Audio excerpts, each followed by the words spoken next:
I'm a Java champion. I've been coding Java since '95.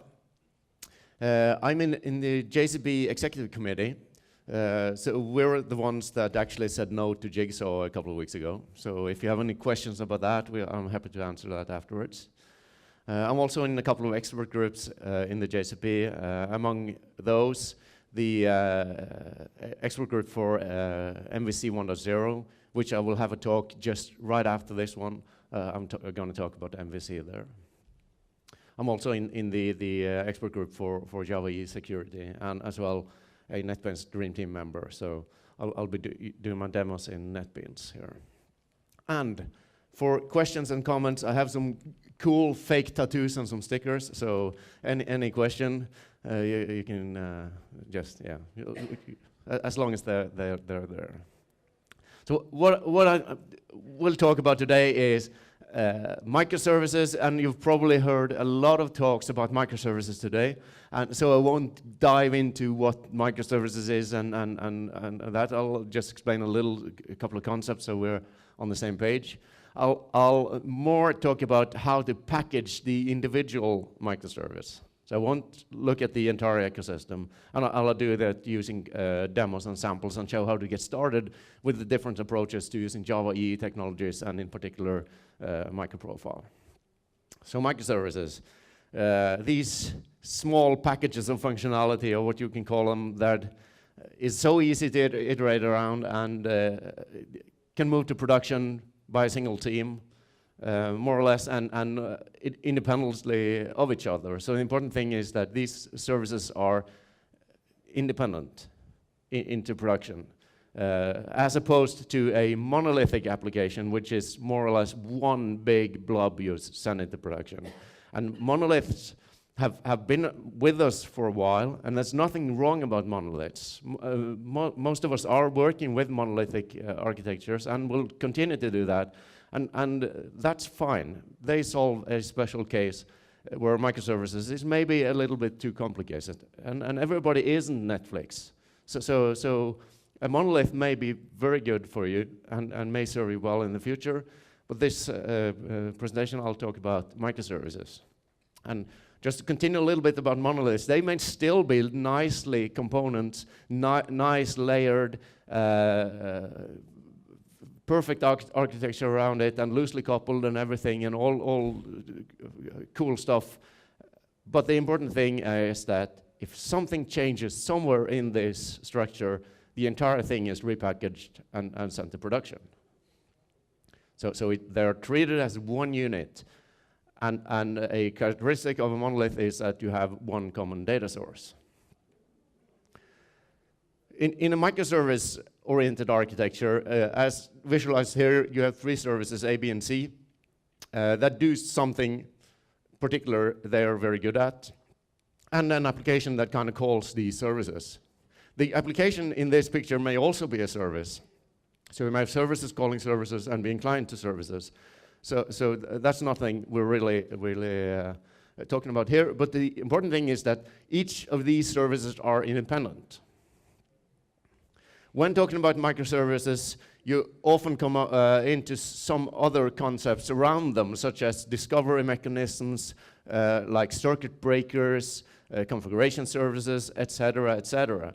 And for example, if you have in this picture introduce a discovery service, your clients will somehow register themselves with the discovery mechanism, either by actively doing so or being discovered by the service. And when the application wants to call service A, it doesn't look up to the discovery service and then calls the service, the endpoint it gets. And as an example of such a discovery service, this is my own personal open source project. Just go to the URL and check it out. It's pretty lean, simple discovery mechanism for Java EE. But for the remainder of this presentation, we'll talk about microservices individually and not look at the stuff around them. And microservices, even though the name says that they are small and simple, it doesn't necessarily need to be so. And a service may consist of a lot of components and be nicely structured and everything, but the important thing is that they don't share a database.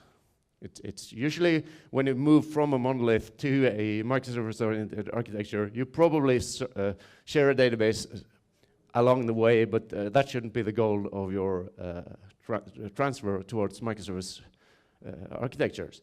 Because then you can have the individual services actually be in using different data sources, like a relational database in one and a NoSQL database in another one. But the important thing is that these are units you can deploy independently of each other. So if you do a change in this service here and redeploy that one, you don't have to do anything with these as long as the API between them and the contract is the same. So let's move over to packaging of microservices. And one popular concept the last couple of years has been the Uber jar or the fat jar approach. And by that I mean you have a executable jar which you can execute from the command line using java-jar. And if you look at this jar file you're deploying needs to contain everything you need in order to be able to run.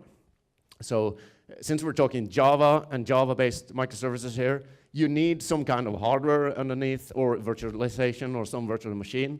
You need some sort of operating system, and you need the JVM. That's kind of the minimum that you need to be able to run a Java application.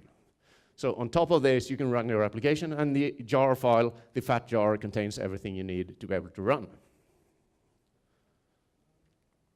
The Java EE approach to this is that you still have the hardware, the operating system, and the JVM.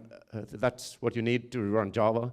And then you add another layer of Java EE container, and you have the application which is much thinner. It's a thin war approach as opposed to the fat jar approach. And this Java EE container gives you services such as scalability, transaction handling, security, integration, persistence, and etc. And everything more or less you need to be able to run, to implement a microservice. So the important thing here is to know that the application in itself is a much thinner layer. We're talking kilobytes here rather than megabytes in the other approach. So I'll go back to the packaging stuff later, but now I'll just talk a little bit about Microprofile and see what that brings to the table. Anybody used Microprofile? Looked at it? Okay? So everything is new here. What I'm talking about here is Microprofile 1.0. And I'll show you in later slides what's in the upcoming releases of Microprofile. But before we can talk about Microprofile, we need to talk about profiles. And you're probably aware of that in Java EE world, we've had profiles for a while. We had the full profile and the web profile. This has been around since Java EE 6. And in September last year, we got a Microprofile.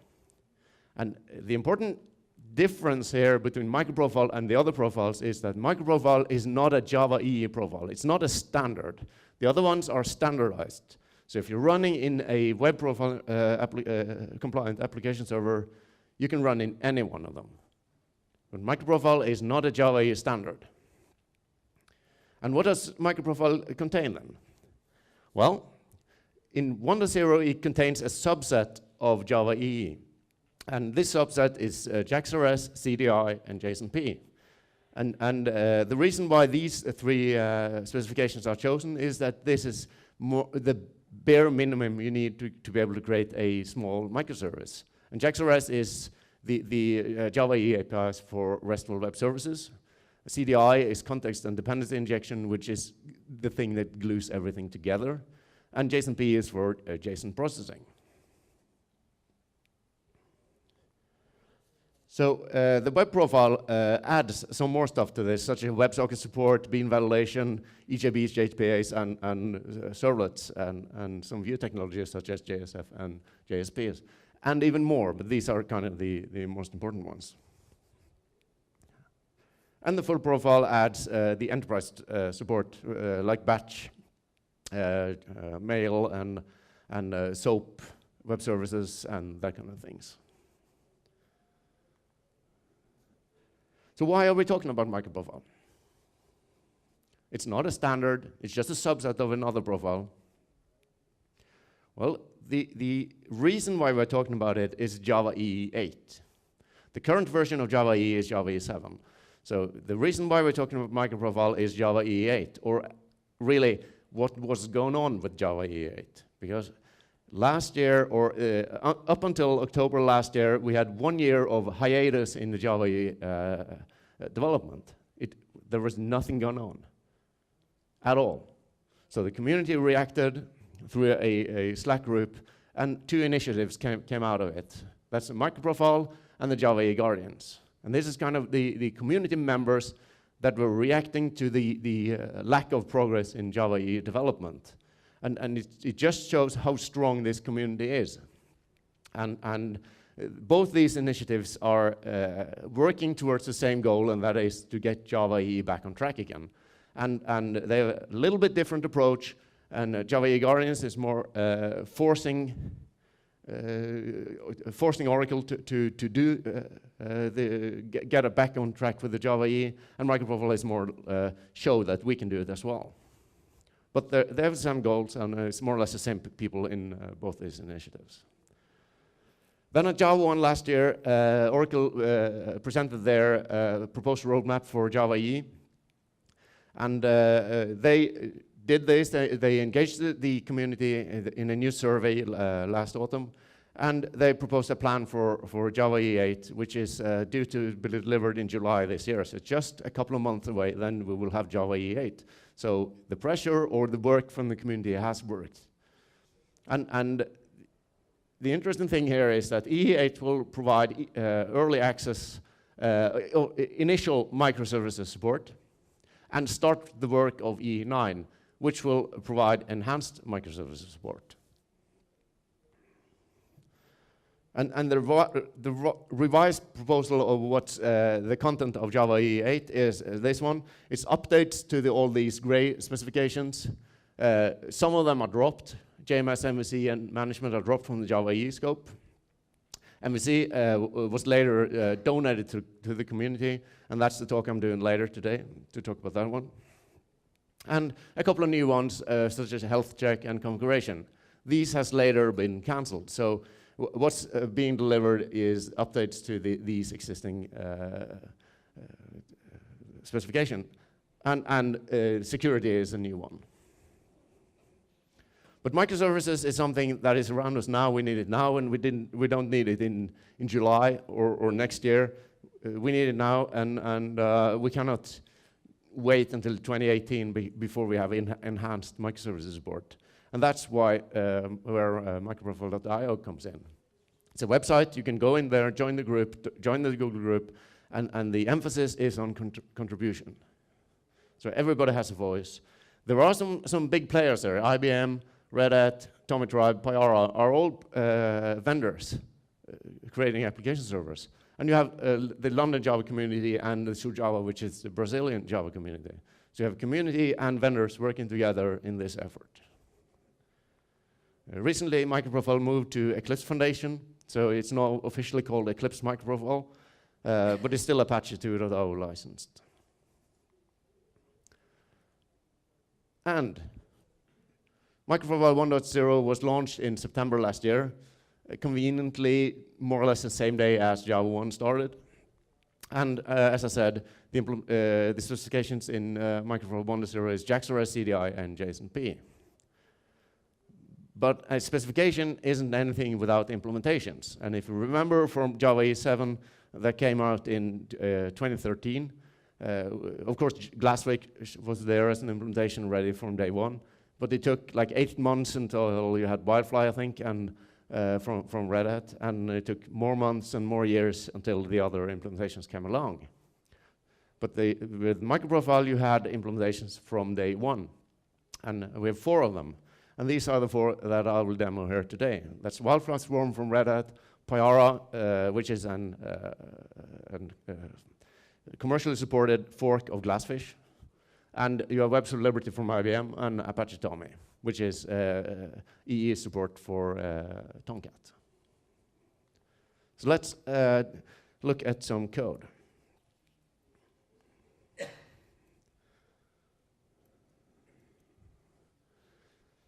So, first of all, I'll show you the websites where you can get started. First, the microprofile.io is, the important thing here is just join the discussion, join the Google group, and look what's going on.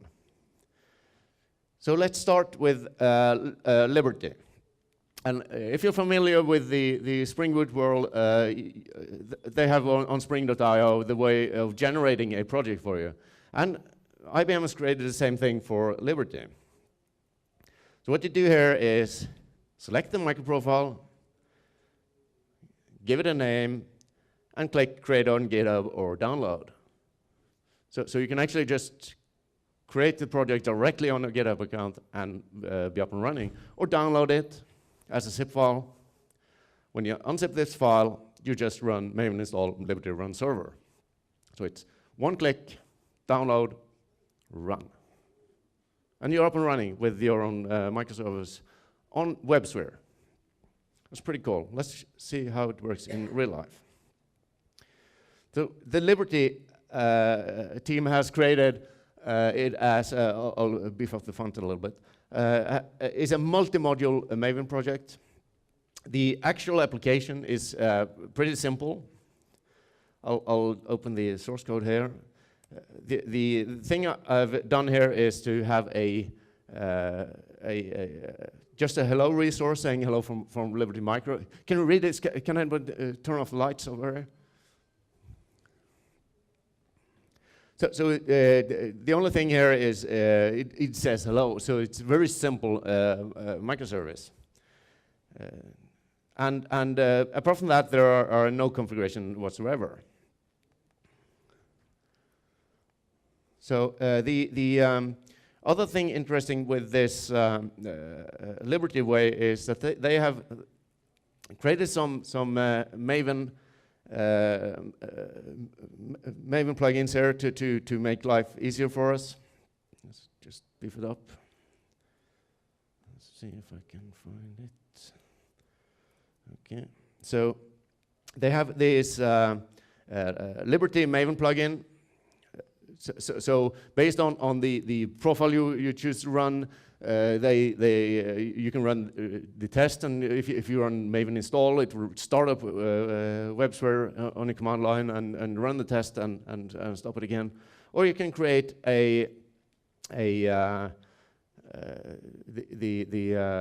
depending on the packaging type, if you choose to have it as a jar file, it will create a jar file for you and you can run it from command line. So I'll show how this works in real life. Is this big enough, or should I beef it up?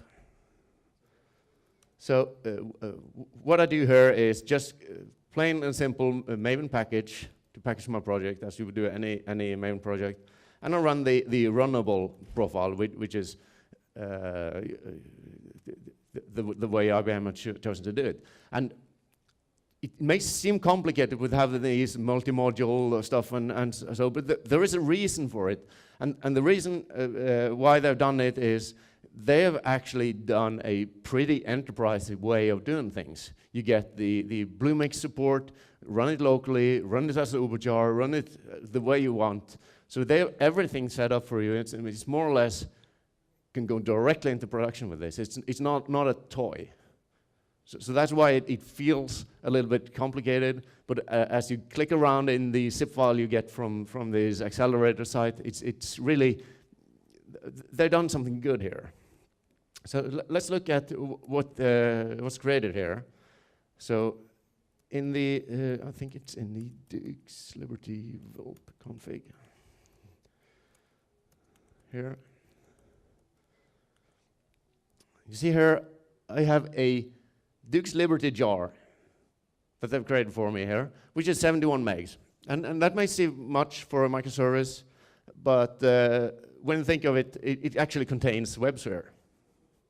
And then it's not that much anymore.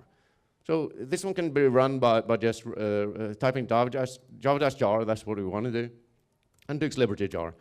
And this one will fire up WebSphere. And it's up.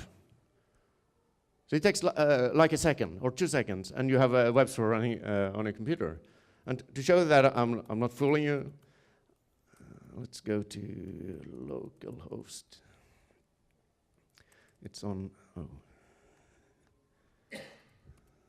9080. Duke's Liberty. So I have Liberty Microprofile running, and my application is on API hello. And as you see, it's hello from Liberty Micro. So you see it's one click, unzip, Maven clean install, and you're up and running.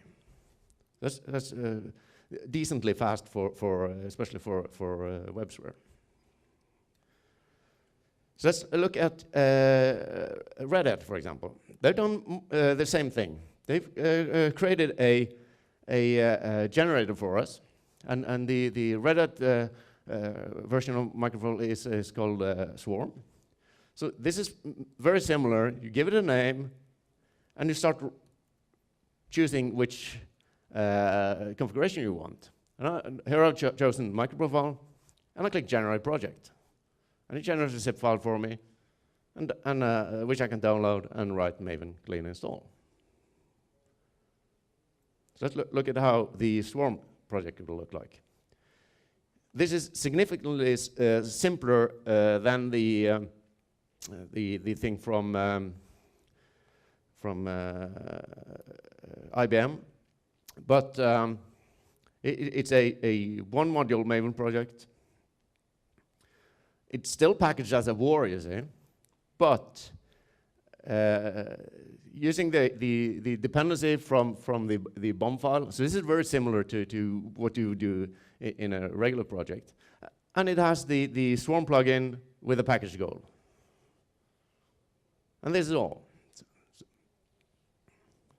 And the code I have here is exactly the same as the one I had for Liberty, just a hello from Swarm. So if I run this one, is it there, I think? I just Maven package, and that's it. And this one also creates a war file for me, and it creates a runnable war file or a upajar.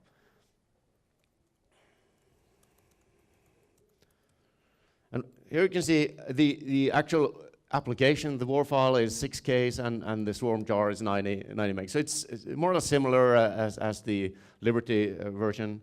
And I can run it by java-jar, or I can drop the war file into Wildflower or whatever application server I have. And I can run this one, Duke's Swarm jar. So this one will fire up Wildfly. And as you see, it's almost as fast as Liberty. A couple of seconds and you're up and running. Duke Swarm, and it says hello from phone. So this one also is just one click in a web page, download, unzip, Maven install and run.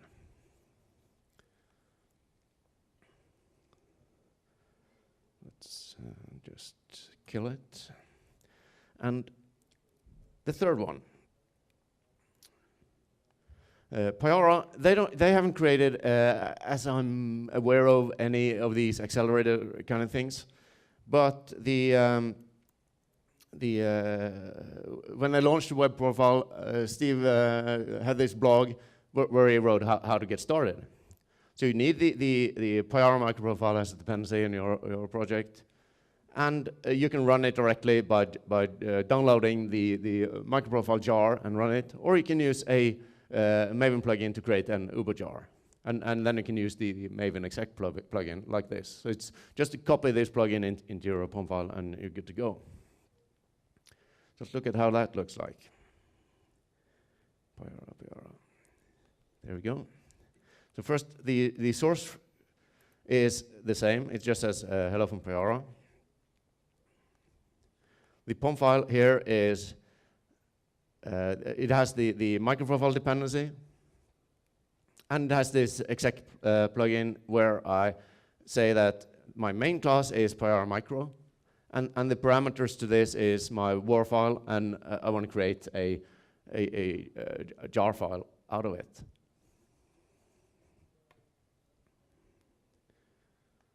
So the way you do this one is just Maven package.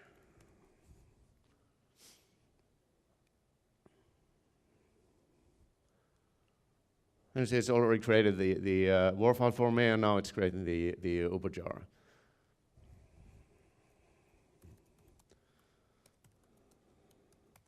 And here, our 5 or 6 case war in the third we make Pyara. So here we have a glassfish bundle in a Java jar, and we can run it just as the other ones.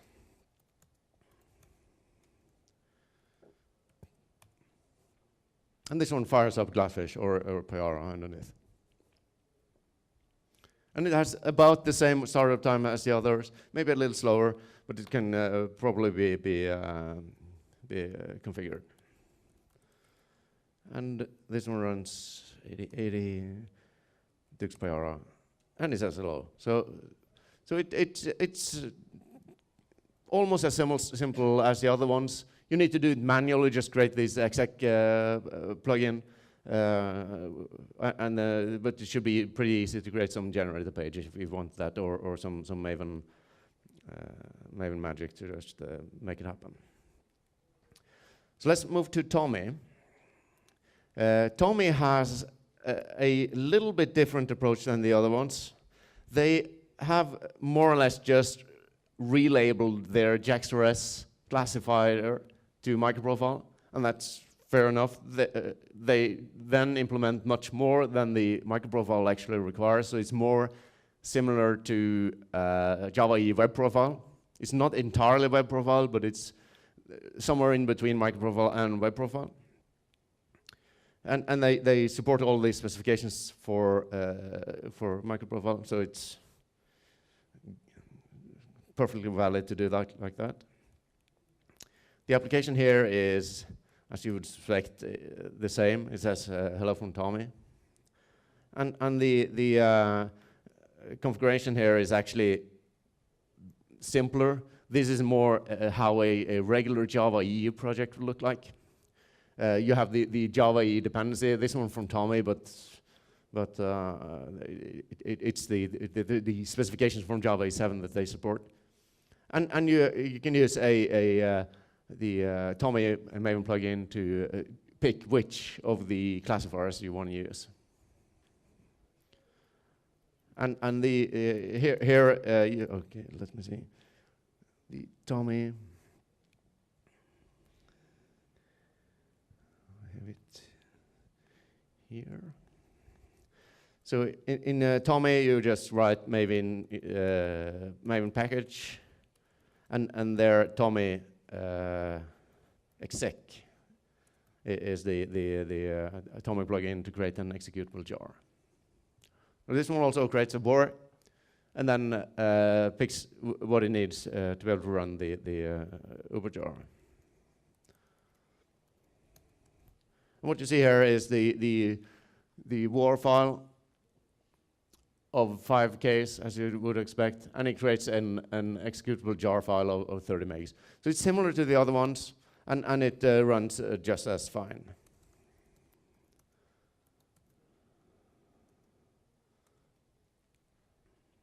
So this one also is great, a regular Java EE project, add the Tommy plugin, Maven exec, and you're up and running. So it's very simple to get started with.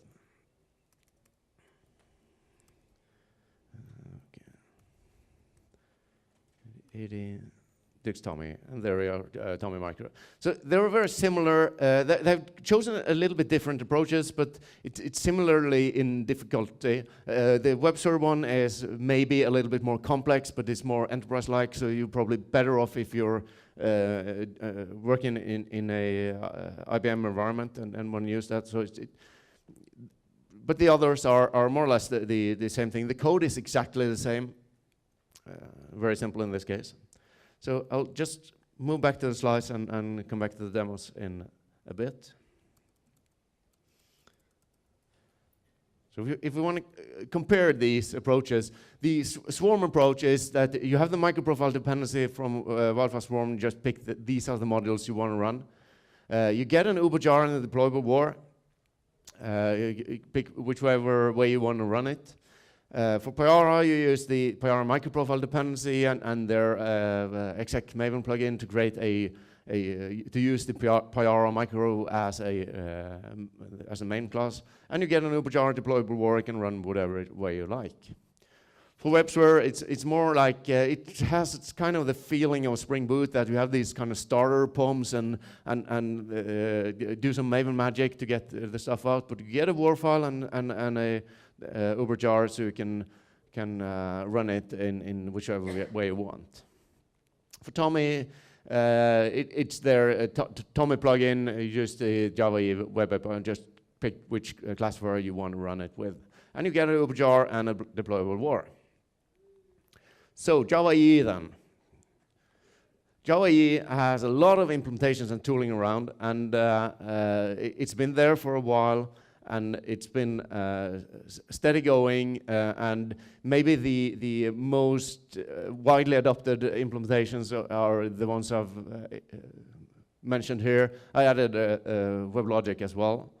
The common thing with all of these is that you have one dependency in your POM, and that's all. So a Java EE POM will typically be 20-something lines, and that's it. You don't have these big POMs and all this magic to get it running. It's just as simple as it can be. You have the Java EE API dependency, or if you're in the web profile, you have Java EE web API. So and it's similar for all application servers. It's nothing different between them. It's the same everywhere. But you get a deployable war. And we want the Uber jar, right? Because we want to be able to write Java just jar. Because we want to make microservices.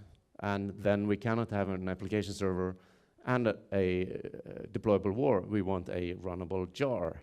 Or do we? Well, there is something that helps us out a little bit, and that is Docker. And if you're happy with deploying a war file into an application server, let's see what Docker adds to this picture, actually.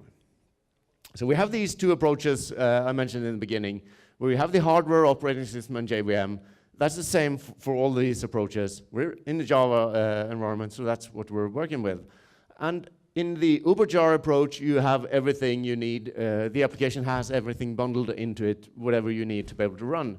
As in the Java EE way, you have the Java EE container, which you can use all the services from. So your application is a thin war that you deploy into the server. When you add Docker to this equation, Docker runs upon the operating system of the host. And it uses resources from the operating system in their Docker containers. So as for Docker's viewpoint, it doesn't really matter what you put into the Docker container. And then you can actually have a running container and just drop your war file into it and do the deployment that way. Or you can just do it at startup time. Let's look at one important aspect of Docker, and that is that Docker is layered. And that means that for everything you add into the container, you add another layer. And the uppermost layer is your application. So if you're adding a Uber jar into Docker, you're adding like 30-something meg, or 90, or even more. But if you're adding a Java EE war file, a thin war, you will add like kilobytes. And that's the thing you're swapping. That's the thing you're uploading to your orchestration of Docker. That's the thing you're sending over the wire. It's not megabytes, it's kilobytes. So let's look at how this works with Java EE in practice.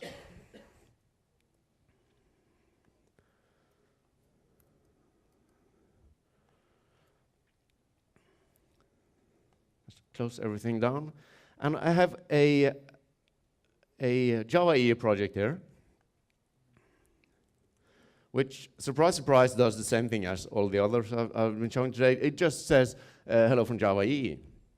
And if I make a change here, just to make it clear that I'm actually doing something, the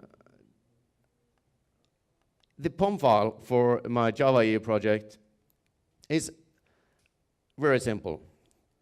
I have one dependency, and that's Java EE Web API. That's all I need. So in a regular Java EE project, my POM file would end here. That's all I need. I get a WAR file, and I drop it into a container. But we want to build it into a Docker, and there are some cool plugins for us to do that. This one is from Fabricate, and it helps me create a Docker image. So what this one does is it creates a Docker image based on Web Store Liberty. So what I'm doing here is to use the Java E7 Docker image from Web Store Liberty and just drop my WAR file into that container, and I run it on port 8081. And similarly, I've created profiles for every of the application server. In your regular project, you will probably just create one of these, because you don't need to run in everyone. But this is a demo, so I have all of them in this POM file. And this is for Pyara. It's exactly the same. I'm just using another base image. And I'm dropping the artifact in my ordered blob folder for Pyara.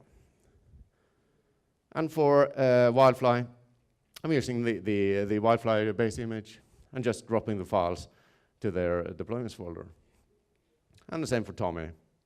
I'm using the JaxRS version of Tommy, which is most similar to the Web API, and just drop it in the WebApps folder. And I'm good to go. So the way I'm doing this one is to go there.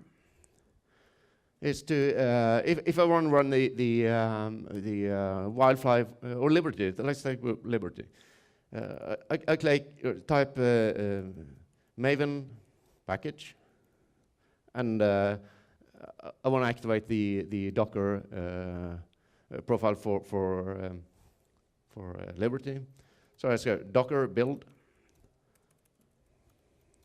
and the Liberty profile. So what this does is to, oh, there was something, what did I do here?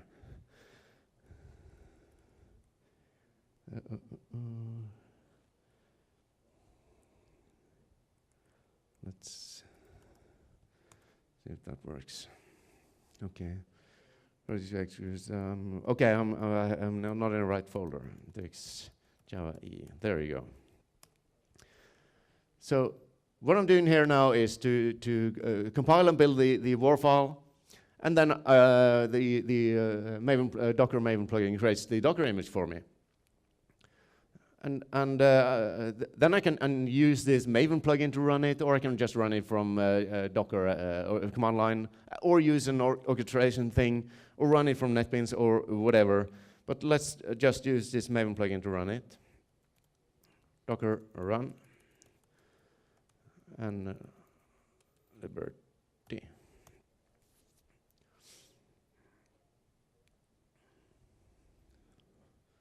It starts the container, and inside that container it starts WebSphere and drops the file into it.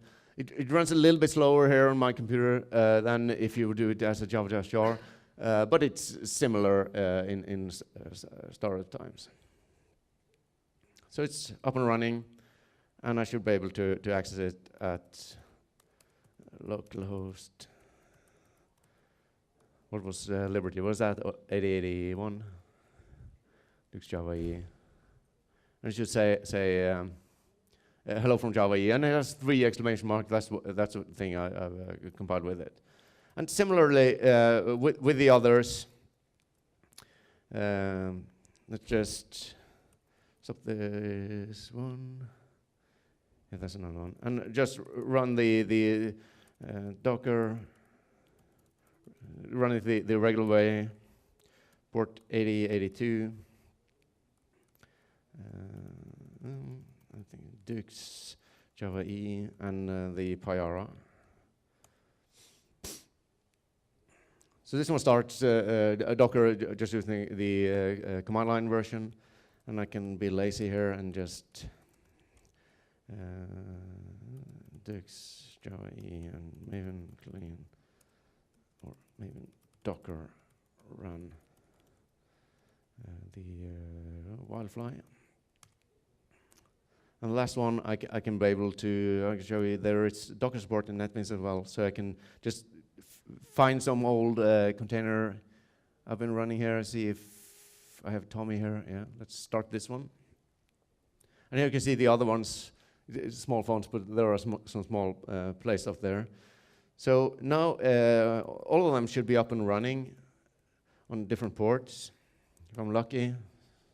So this one, you have to see the 2 exclamation mark because I didn't compile it again, so it just used an image I had there from before.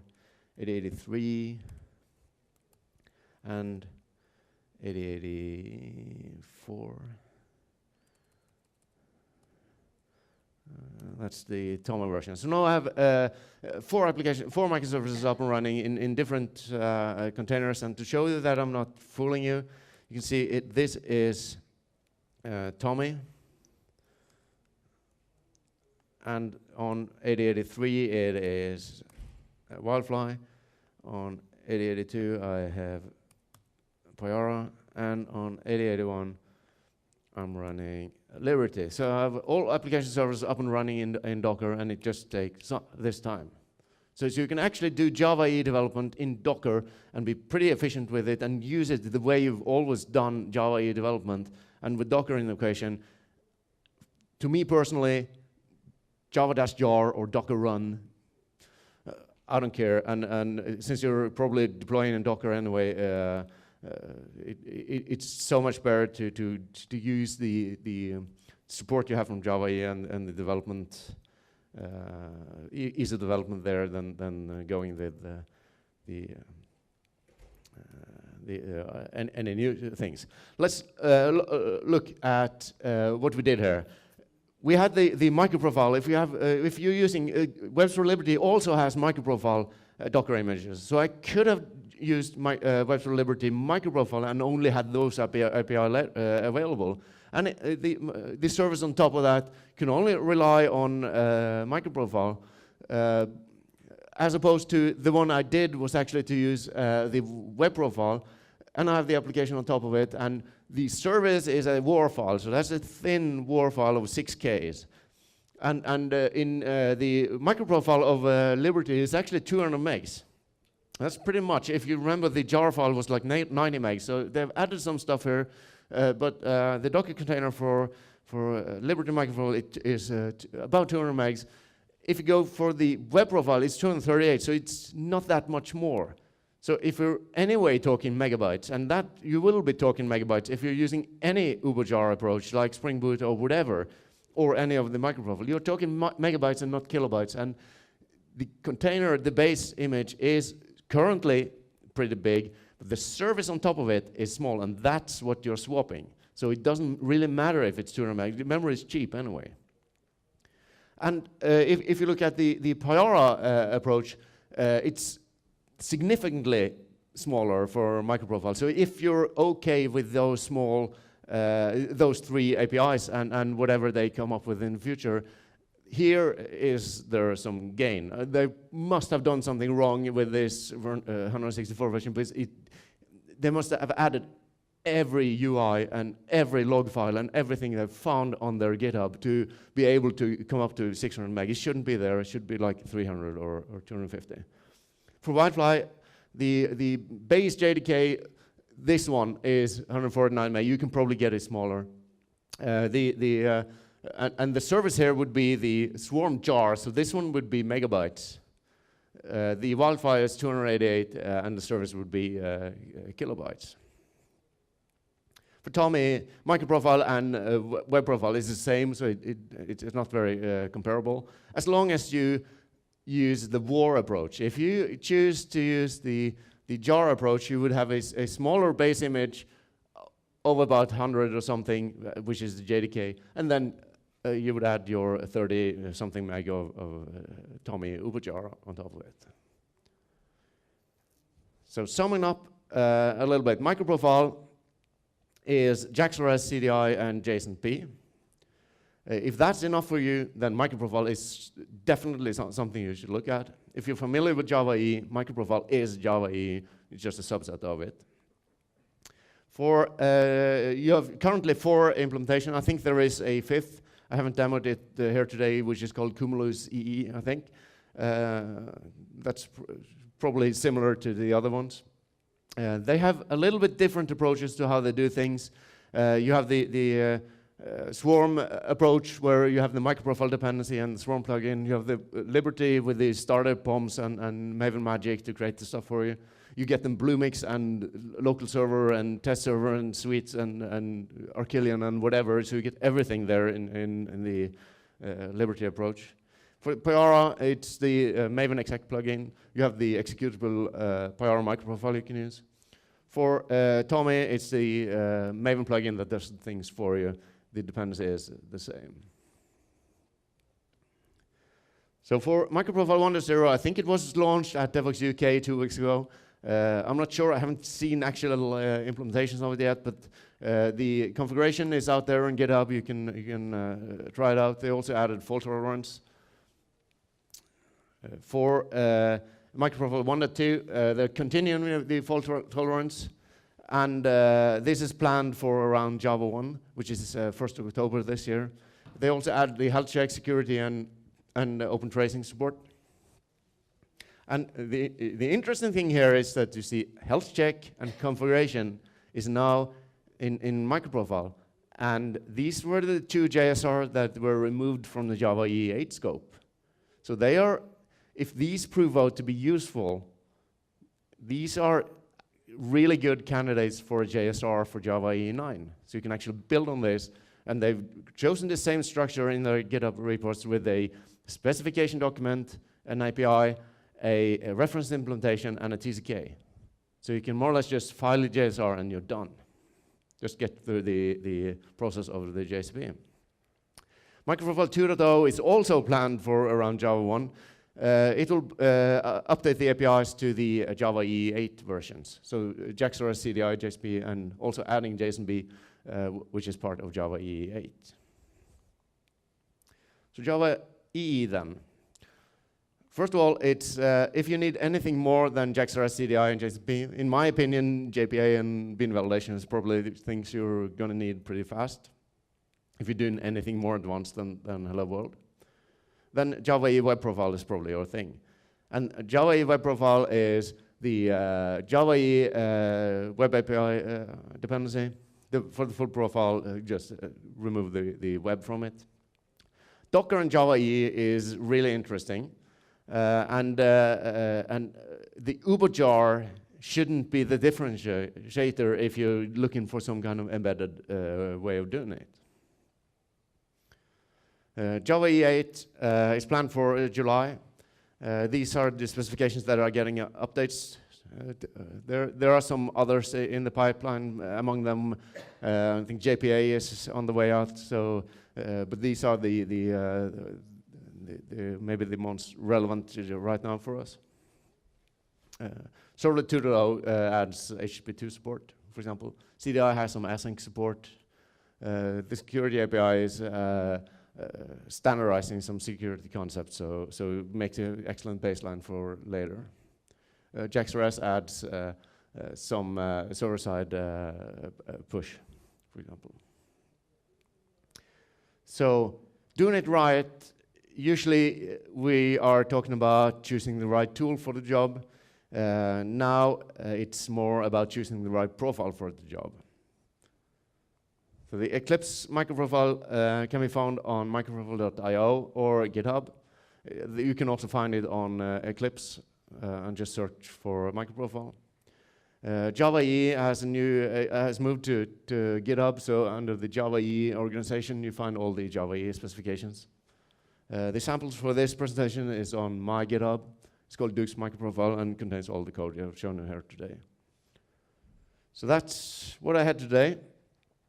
Thank you so much for listening, and we have some minutes for questions. So.